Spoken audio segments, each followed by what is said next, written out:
কড়াই এখানে আমি তেল দিয়ে দিয়েছি। এখন বেগুনগুলো এর মধ্যে দিয়ে দিচ্ছি। বেগুনগুলো দিয়ে একটু আমি ভালো করে ভেজে নেবো। এখন তেলে মিলিয়ে নেবো, ভাজবো। তারপর কী কী দিচ্ছি দেখুন।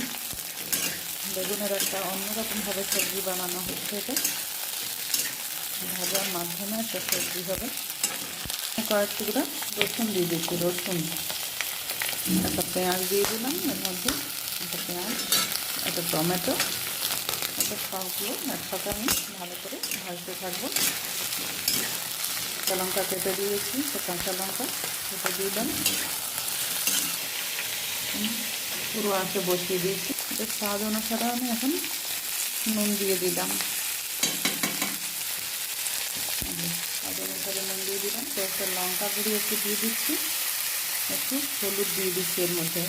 বাকি যা মশলা দেবো তা আমি পরে দেবো। বেগুনটা পুরো ভাজা হয়ে যেতে হবে আগে।